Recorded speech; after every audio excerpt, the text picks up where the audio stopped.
সেরাফিন এসেন্সের আলোর দিশা প্রোগ্রামে আজকে সেশনে আমরা মার্কেটিং এবং সেলস প্রফেশন নিয়ে আলোচনা করব।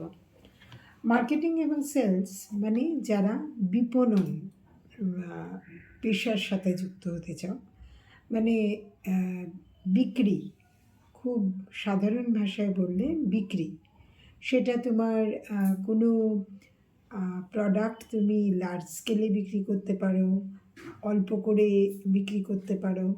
সেটাকে মার্কেটিং এবং সেলসটা হচ্ছে কী করে লোকের কাছে, ক্রেতার কাছে জিনিসটাকে কত সুন্দর করে তুমি পরিবেশন করছো যাতে ক্রেতা আকৃষ্ট হয়ে সেই জিনিসটা কিনছে। এই জায়গাটা সম্পর্কে যাদের আগ্রহ তাদেরই মার্কেটিং এবং সেলস প্রফেশনে আসতে হবে। জোর করে নিন্না ম্যাডাম নিন্না, সেটা কিন্তু মার্কেটিং সেলস নয়। মার্কেটিং সেলস হচ্ছে আমি যে কাজটা করছি, সেই আমি যে প্রোডাক্টটাকে কেনাতে চাইছি, বিক্রি করতে চাইছি, সেটা বিক্রেতার কাছে কত সুন্দর করে আমি উপস্থাপনা করব। ঠিক আছে? সেটা যেমন মার্কেটিংয়েরই একটা পার্ট কিন্তু অ্যাডভার্টাইজিং। ঠিক আছে? অ্যাডভার্টাইজিংয়ে একটা প্রোডাক্টকে আমরা কত সুন্দর করে উপস্থাপনা করি, তাই তো? সেই প্রোডাক্টটার ভালো দিক, সেই প্রোডাক্টটা আর 5টা এই ধরনের প্রোডাক্টের থেকে কোথায় স্পেশাল, কী ধরনের কাস্টমার্সদের কাছে আমি প্রোডাক্টটাকে নিয়ে যাব। দেখো, সব প্রোডাক্ট সবার জন্য নয়, তাই তো? তো সেই কাস্টমার, সেই রেঞ্জের কাস্টমার, মানে সেই সেকশনের কাস্টমার, আমাদের সোসাইটিতে তো ডিফারেন্ট টাইপের কনজিউমার্স থাকে, মানে ভোক্তা যারা ভোগ করেন, তাদের আমরা যারা জিনিস কিনি সেটাকে তো আমরা ভোগ করি, তো সেটা ডিফারেন্ট লেভেলের কাস্টমার্স থাকে। প্রত্যেকটা তুমি কোন কাস্টমারের কাছে তোমার প্রোডাক্টটাকে নিয়ে যাচ্ছ, কোন জোনের কাস্টমারের কাছে, সেই জোনের কাস্টমারদের পছন্দ কী, সেই জোনের কাস্টমারদের কোনটা প্রায়োরিটি। ঠিক আছে? ধরো আমি খুব সাধারণ একটা প্রোডাক্ট, যেটা খুব সাধারণ আপাময় জনগণ ইউজ করে এবং যেটা নিত্য প্রয়োজনীয়, সেটার দামটা আমাকে খুব কম, যত আমি কম রাখবো তত আমার সেই জিনিসটা বিক্রি হবে। যে কারণে দেখবে ওয়াশিং পাউডারের দাম 2 টাকা কমলে সেটাকেই কিন্তু মানে অ্যাডভার্টাইজমেন্টে দেখানো হয়, 2 টাকা কমেছে বা এতটা ফ্রি পাওয়া যাচ্ছে, এইটা। আবার কিছু কিছু, যেমন ধরো গয়না, দামি গয়না, ধরো দামি কোনো গয়না, সেটার কিন্তু লোকে তখন দাম 5 টাকা কমলো কি 100 টাকা কমলো কি 5,000 টাকা কমলো, সেটাকে হাইলাইট করা হয় না। হাইলাইট করা হয় কী, তার ডিজাইনকে, তার স্টাইলকে, তার মানে সেটা কতটা সুন্দর, শুধু না কতটা মূল্যবান দেখতে লাগে, কতটা মূল্যবান জিনিস তার মধ্যে ইউজ হয়েছে। এবং তার দেখবে সেইগুলোকে যারা অ্যাডটা করে তারা কিন্তু কোন লেভেলের সেটাও কিন্তু খেয়াল রাখবে, যে মানে এইগুলোকে খেয়াল রেখে কিন্তু অ্যাডভার্টাইজমেন্ট করা হয়। তো সেই দিকগুলো অ্যাডভার্টাইজমেন্টটা মার্কেটিংয়েরই একটা পার্ট। তুমি যখন একটা প্রোডাক্ট একটা ক্রেতাকে দিচ্ছ, তুমি ধরো একটা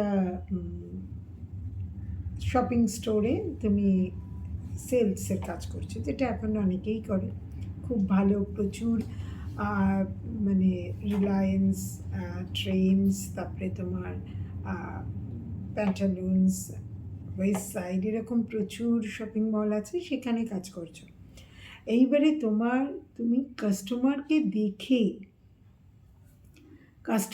দেখে তার সাথে দুটো একটা কথা বলে তার কি চাই সেটা শুনতেই তোমার কিন্তু কাস্টমারের টেস্ট সম্পর্কে সেন্স ডেভেলপ করে নিতে হবে। যত তাড়াতাড়ি তুমি সেটাকে করে নিতে পারবে যে আমার কাস্টমারের পছন্দের দিকটা কোনটা, আমার কাস্টমারটি কী ধরনের প্রোডাক্ট চাইছে, তত তুমি তাকে সঠিকভাবে হেল্প করতে পারবে, সেই প্রোডাক্টগুলো তাকে দেখাতে পারবে। তাকে মানে অন্য ধরনের প্রোডাক্ট যেটা সে বলবে না এটা নয়, সেটা নয়, ঠিক উল্টো হবে, যেটাই দেখাবে সেটাই মনে হবে হ্যাঁ এটা ঠিক। এবং কাস্টমারটা তোমার উপরে খুব ভরসা করতে শুরু করবে যে না, মানে ও আমার পয়েন্টটাকে বুঝে গেছে। তো সেই ভরসাটা এবারে তোমার হচ্ছে পুঁজি, এই ফর্সাটাকে পুঁজি করে তুমি কিন্তু এইবারে তাকে সেল করতে পারে। অবশ্যই তুমি যদি সেই ভরসাটাকে, একজন কাস্টমার তোমাকে ভরসা করলো, তুমি তাকে একটা ভুলভাল প্রোডাক্ট তাকে বিক্রি করে দিলে, সেটা তোমার ওয়ান টাইমই হলো। কারণ কাস্টমারটা একবার বোকা হতে পারে, বারবার হবে না। সে বাড়ি গিয়ে যখন বুঝবে যে না তুমি তাকে ঠিক মতন করে জিনিস সেল করোনি, তখন কিন্তু সে আর নেক্সট টাইম আসবে না। কিন্তু যদি সেই জায়গাটা তৈরি হয়ে যায়, তাহলে কিন্তু সে বারে বারে আসবে এবং সেই রেফারও করবে। এবং তুমি শুধু রেফারেন্স না, তুমি তো এক্সপার্টই হয়ে যাবে এই ব্যাপারটাতে। তুমি তত ভালো কাস্টমার সার্ভিস দিতে পারবে এবং তোমার দাম ততই হবে, তোমার স্টোরসে তোমার ভ্যালু, তোমার রেসপেক্ট, তোমার পজিশন ততই ইমপ্রুভ করবে। তো এই হচ্ছে, আমি এতগুলো কথা মার্কেটিং সেলস নিয়ে এই কারণেই বললাম, কারণ মার্কেটিং সেলসের সেরকম প্রথাগত কোনো কোর্সেস নেই। হ্যাঁ, ভোকেশনাল কোর্সেস কিছু আছে, সার্টিফিকেশন কোর্সেস কিছু আছে, যেগুলো তুমি রিয়েল ওয়ার্ল্ডের বহু ট্রেন্ডস নিয়ে, বহু ট্রিক্স নিয়ে, বহু প্রোডাক্টস ভ্যারাইটিস নিয়ে তোমার সম্পর্কে ধারণা হয়ে যাবে যেই সার্টিফিকেশন কোর্সগুলো করলে, এবং সেগুলো করাটাও উচিত। দেখো, যে সেক্টরেই তুমি আছো সেই সেক্টরে পড়াশোনা কিন্তু তোমাকে সবসময় করে যেতে হবে। নিজেকে পড়াশোনা মানে শুধু বই পড়ে নয়, সেই সেক্টরে কী হচ্ছে, কী ধরনের ভালো কাজ হচ্ছে, কোথায় আলাদা রকমের কাজ হচ্ছে, সেই সম্পর্কে ধারণা তোমার যত তুমি জানবে, সেটা যে কোনো তুমি জার্নাল পড়েও করতে পারো, বই পড়েও করতে পারো, তুমি কোনো চ্যানেলস দেখেও করতে পারো, তুমি গুগল করেও করতে পারো, হোয়াট এভার ওয়ে। কিন্তু তোমাকে আপডেটেড থাকতে হবে। তুমি একটা সিস্টেমে কাজ করতে শুরু করলে 10 বছর পরে ওই একই সিস্টেমে কিন্তু কাজ করা, বা 10 মাস পরে, 10 বছরটা অনেক বড় আজকের যুগে, কিন্তু 10 মাস পরেও কিন্তু একই সিস্টেমে কাজ করতে পারবে না। তোমাকে কিন্তু আপডেটেড হতে হবে। তো মার্কেটিং অ্যান্ড সেলসের হচ্ছে সেটাই মেন কথা। প্রথমত হচ্ছে তুমি কমার্স নিয়ে পড়লে বেশি ভালো। তবে এইটা দেখো একটা শৈলী, এটা একটা স্টাইল। সেল করাটা একটা স্টাইল। শুধুমাত্র পড়াশোনা করে কিন্তু সেল করা যায় না। সেল করতে গেলে তোমাকে সেই বিপণন শৈলীটা জানতে হবে, যে তোমার প্রোডাক্টটাকে তুমি কত আকর্ষকভাবে, কত সুন্দরভাবে লোকের কাছে পৌঁছে দিতে পারছো শুরু থেকে শেষ অবধি। সেটাই হচ্ছে বিপণনের মূল কথা। তো তুমি কমার্স পড়লে ভালো, কমার্স না পড়লেও কোনো ক্ষতি নেই। কিছু ভোকেশনাল কোর্সেস তুমি করে নিতে পারো। আর এক্ষেত্রে তোমার বিবিএ করলে তুমি বড় বড় অর্গানাইজেশনে সেলস এবং মার্কেটিং জব পাবে। অবশ্যই যদি তোমাকে বড় অর্গানাইজেশনে সেলস এবং মার্কেটিংয়ের জব পেতে হয়, তখন বিবিএ এমবিএ করতেই হবে। That is bachelor of business administration and master of business administration, সেগুলো করতে হবে। তাছাড়া বিকমেও specialisation in marketing, specialisation in sales, এই ধরনের। তারপরে মার্কেটিং অ্যান্ড সেলসের ডিফারেন্ট সেক্টর আছে। তো দেখো, সারা বিশ্বে আলাদা আলাদা ভাগ আছে, আলাদা আলাদা সেক্টর আছে, এবং প্রত্যেকটা সেক্টরে কিন্তু জিনিস বিক্রি হচ্ছে, প্রত্যেকটা সেক্টরে। একটা আমরা ভাবছি শুধুমাত্র আমরা যেগুলো রোজকার ইউজ করি সেগুলো সেল না, সমস্ত জায়গায় সমস্ত কিছু জিনিসই কিন্তু বিক্রি হয়। যেমন আমি বলছি, যেমন ধরো শিক্ষার ক্ষেত্রেও, শিক্ষাটাকেও কিন্তু মানে কোন স্কুলে তুমি পড়বে সেইটাও কিন্তু বিক্রি হচ্ছে, সেটাও কিন্তু প্রোডাক্ট। সুতরাং সেই স্কুলটাকেও সবার কাছে সেইভাবে পৌঁছে দিতে হবে যে আমি এখানে আলাদা সবার থেকে, বা আমি এখানে তোমার বা মানে তোমাকে সব থেকে সুন্দরভাবে করাতে পারবো। এমনকি ধরো ডিফারেন্ট অর্গানাইজেশন, যেগুলো রেপুটেড অর্গানাইজেশন, তারাও কি তাদের ওয়েবসাইটে গেলেও তোমরা দেখবে যে তারা এখন প্লেসমেন্ট মানে প্লেসমেন্ট কীরকম তোমার হয়েছে লাস্ট ফিউ ইয়ার্স, লাস্ট 2-3 ইয়ার্সে প্লেসমেন্ট স্ট্যাটিস্টিক্স তারা দেন। That's a very vital thing, যে ছেলেমেয়েরা যেখানে ঢুকছে তারা প্লেসমেন্ট কীরকম পাচ্ছে সেটা দেখছে, এবং সেটা কিন্তু ঢোকার সময় তাদের একটা কনস্ট্রেন্ট, মানে তাদের একটা একটা factor to taken into consideration. ঠিক আছে? তো প্রত্যেকটা জিনিস কিন্তু সেল হচ্ছে। এমনকি প্রত্যেকটা মানুষের দক্ষতা পর্যন্ত বিক্রি হচ্ছে। যে মানুষটা কোনো জায়গায় একটা চাকরি করছে, তার তো সেই দক্ষতাটা সে বিক্রি করছে। ঠিক আছে? তো প্রত্যেকটা সেক্টর কিন্তু বিক্রি করছে জিনিস। প্রত্যেকটা মানুষ তার কিছু না কিছু জিনিস বিক্রি করছে। ঠিক আছে? তো এবং প্রত্যেকটা সেক্টর করছে। সুতরাং সেক্টর সম্পর্কে তোমার স্পেশালাইজেশন, প্রত্যেকটা সেক্টর আলাদা। একটা হচ্ছে কনজিউমার ডিউরেবলস, একটা যেমন ধরো তোমরা হয়তো জানবে না, শিপিংয়ে একটা যে বিদেশ থেকে যে জিনিস আসে বা জিনিস যায়, তো এটা হচ্ছে বিভিন্ন শিপিং এজেন্সিস তারা মাল বয়ে নিয়ে ধরো এখান থেকে আমেরিকায় যাচ্ছে। এখান থেকে আমেরিকায় ধরো খুব সুগন্ধি চাল, গলদা চিংড়ি এগুলো ধরো যাচ্ছে। আবার আমেরিকা থেকে কিছু ফরেন ক্লোদিংস আসছে, গার্মেন্টস আসছে। তো সেই যে এই যে প্রতিদিন প্রতিনিয়ত বিশ্বের এক প্রান্ত থেকে এক প্রান্ততে জিনিসপত্র আদান প্রদান হচ্ছে, আমদানি রপ্তানি হচ্ছে, তা তো সব তো গভর্নমেন্ট সেক্টরের ট্রান্সপোর্টেশনে হয় না, বেশিরভাগ ক্ষেত্রে প্রাইভেট সেক্টরে হয়। এবং গভর্নমেন্ট সেক্টরে হলেও তারও আলাদা আলাদা সেকশন আছে। তো এবং প্রাইভেট সেকশনে তাদের কিন্তু মধ্যে প্রচণ্ড কম্পিটিশন যে আমার শিপে মাল যাবে না, ইভেন শিপের মধ্যে যে কন্টেনার্স, তোমাদের ধারণা আছে কি না জানি না, তোমাদের ধারণার জন্যই বলছি, শিপের মধ্যে ধরো কন্টেনার্স, বড় বড় বিরাট বিরাট কন্টেনার্সের মধ্যে মাল যায়, সেই কন্টেনার্সগুলোর পর্যন্ত ভাড়া, ঠিক আছে, সেইগুলো পর্যন্ত সেল হয়। সো সেই সেলের, সেই পার্টিকুলার প্রোডাক্টের সেলের জন্য তোমার মার্কেটিং করতে হবে। তো সেইটার জন্য, সেই জন্য তুমি যদি নর্মাল, তোমাকে যদি তুমি একটা শিপিং কোম্পানিতে চাকরি করতে যাও বা শিপিং কন্টেনার্স কোম্পানিতে চাকরি করতে যাও, তাহলে তোমাকে সেই পার্টিকুলার ইন্ডাস্ট্রি সম্পর্কে জানতে হবে। সেই জন্যই আমি প্রথমেই কথাটা বললাম যে কোনো প্রথাগত একতের এই কোনো কোর্সেস নেই। এটা এত মাল্টি ডাইভার্স এই সেক্টরটা, এই মার্কেটিং অ্যান্ড সেলসটা।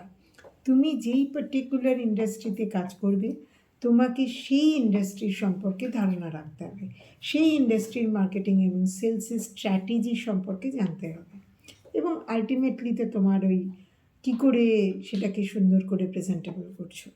ঠিক আছে? তো তোমার বিবিএ করা আর এমবিএ করলে তোমার বড় বড় কোম্পানিতে তোমার চাকরি পেতে সুবিধা হবে সেলস অ্যান্ড মার্কেটিংয়ে। এবং মার্কেটিং ম্যানেজমেন্ট স্পেশালাইজেশন তুমি করতে পারো বিবিএতে, marketing management, sales and distribution, digital marketing, এগুলো বিবিএর specialisation part. Retail management, international business, entrepreneurship, এগুলো।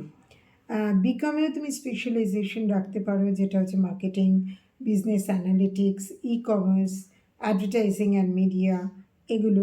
কিছু ভোকেশনাল কোর্স, সেটা তোমার ধরো বিকম বা বিবিএ করার জন্য তোমার সময় বা সুযোগ বা অর্থ কোনোটাই তোমার কাছে অ্যাভেলেবেল নেই, সেই ক্ষেত্রে তুমি কিছু ভোকেশনাল কোর্স করতে পারো। These are very short term, খুব অল্প সময়ের কোর্সেস, যেমন ধরো retail management, sales and marketing, digital marketing and communication, hospitality sales, entrepreneurship, এগুলো নিয়ে কিন্তু তোমরা কাজ করতে পারো, মানে কোর্সেস করে নিতে পারো, যেগুলো তোমাদের হেল্প করবে বিভিন্ন ছোটো ছোটো কোম্পানি বা বড় বড় কোম্পানিতেও কাজ পাওয়ার জন্য। আর স্কলারশিপ একই রকম, কোনো স্পেশাল স্কলারশিপ নেই, যেগুলো normal available general scholarship central এবং স্টেটের, সেগুলোই অ্যাপ্লিকেবল এই কোর্সের ক্ষেত্রেও। ভোকেশনাল ট্রেনিংয়ের ক্ষেত্রে তোমাকে 12 পাসটা করতে হবে। 12 পাস করে তুমি ডিফারেন্ট ইয়েতেও, মানে ইউনিভার্সিটিতেও কিন্তু তুমি ভোকেশনাল কোর্স করতে পারো, যেমন university of Kalyani, Vidyasagar university, এরকম আর কিছু প্রাইভেট কলেজ আছে যেগুলোর নাম আমি নিচ্ছি না, সেটা তোমরা সার্চ করলেই পেয়ে যাবে। এবং এন্ট্রি লেভেল সেলস এক্সিকিউটিভ এবং মার্কেটিং অ্যাসিস্ট্যান্টরা মোটামুটি 10 থেকে 20,000 তুমি স্টার্টিং স্যালারি পার মান্থ তুমি এক্সপেক্ট করে চলতে পারো। মিড লেভেলে টেরিটরি ম্যানেজার, ডিজিটাল মার্কেটার, সেটা মোটামুটি অ্যারাউন্ড 40,000-এর কাছাকাছি পার মান্থ তুমি ধরে চলতে পারো। সিনিয়র লেভেলে brand manager and marketing head, সেটা মোটামুটি লাখখানেকের ওপরেই যাবে তোমার স্যালারি।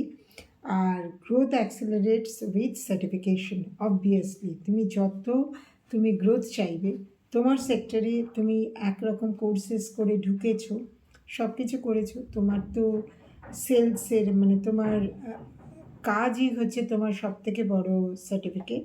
তাছাড়াও তোমার এক্সট্রা তুমি কোল্যাটারাল সার্টিফিকেশন যত করবে তত তোমার আপডেশন হবে এবং তত তুমি সেটা কাজের জগতে প্রয়োগ করতে পারবে। করে তুমি একটা আস্তে আস্তে ধীরে ধীরে উঠে যেতে পারবে, সেক্ষেত্রেও তোমার গ্রোথ হতে পারে। এবং এটাই হলো মার্কেটিং সেলসের, যেটা আমি প্রথম থেকেই বলছি, সেই সবদিও একই কথাই বলছি। মার্কেটিং অ্যান্ড সেলসে কিন্তু তোমাকে নিজেকে অনেক কিছু সুন্দর করে ভাবনা চিন্তা করে উপস্থাপনা করতে হবে। তার জন্য নিজের ব্রেন ওয়ার্ক একটা সবথেকে বড় কথা, খুব সাইকোলজি, হিউম্যান সাইকোলজিটাও এখানে কিন্তু খুব ইম্পর্ট্যান্ট। মানে তুমি একটা লোকের মনটাকে কত চট করে বুঝতে পারছো, কারণ একটা কাস্টমার তো তোমার কাছে 2 ঘন্টার জন্য থাকছে না। উইদিন 10 মিনিটস, উইদিন 5 মিনিটস বা তারও কম সময় তোমার কাস্টমারটাকে বুঝে নিয়ে তার পছন্দের প্রোডাক্টটা তাকে দিতে হবে। তো তোমাকে ভীষণ প্রম্পট হতে হবে, ভীষণ স্মার্ট হতে হবে। এবং এই ক্ষেত্রে আরও একটা জিনিস ভীষণ জরুরি, সেটা হচ্ছে তোমার স্পোকেন পাওয়ার। দেখো, এখন তো সব জায়গায়, ইভেন কলকাতাতেও আমরা বাঙালি কাস্টমার পাবো এরকম নয়, অবাঙালি প্রচুর কাস্টমার আছে, বিদেশি প্রচুর কাস্টমার্স আছে। তো যত ভালো ভালো কোম্পানিতে, যত ভালো ভালো শপিং মলে কাজ করবে, সেখানে তোমার স্পোকেন পাওয়ারটা খুব ইম্পর্ট্যান্ট। যত বেশি ল্যাঙ্গুয়েজ তুমি বলতে পারো ততই ভালো। যদি বেশি ল্যাঙ্গুয়েজ নাও বলতে পারো, অ্যাটলিস্ট বাংলা, হিন্দি এবং ইংলিশ, যদি তুমি বেঙ্গলে কাজ করতে চাও, তাহলে এই 3টে ল্যাঙ্গুয়েজের প্রফিসিয়েন্সি থাকাটা ভীষণ জরুরি। যত থাকবে তত তোমার সেলসে হেল্প করবে। দেখো, এখানে মাস্ট বলে এই প্রফেশনে কোনো কথা নেই। যত কিছু তোমার যত বেশি থাকবে তত তোমার ভালো হবে, কিন্তু সব বেশিগুলোকেই কিন্তু আসলে তোমার বিপণন শৈলীতে প্রয়োগ করতে হবে। এটাই হচ্ছে আসল। আমি ইংলিশ জানি, জাপানিজ জানি, জার্মানি জানি, কিন্তু জার্মান জানি, হিন্দি জানি, মালায়ালাম জানি, কিন্তু আমি সেলটার যে স্টাইল সেটা জানি না, তো আমার কোনো লাভ নেই। সুতরাং আমার স্টাইলিংটা, সেটাকে নিজেকেই ধীরে ধীরে তৈরি করতে হয় সার্টিফিকেশন কোর্সের মাধ্যমে, বিভিন্ন কাজের জগতে তোমার সিনিয়রদের, যারা সাকসেসফুল সিনিয়র্স, তাদেরকে দেখে তাদের থেকে গাইডেন্স নিয়ে ধীরে ধীরে তোমরা শিখতে পারবে। ঠিক আছে, তাহলে এইটাই রইল আজকের জন্য। এইটুকুই। তোমাদের সকলকে শুভেচ্ছা জানিয়ে আজকের সেশন শেষ করলাম।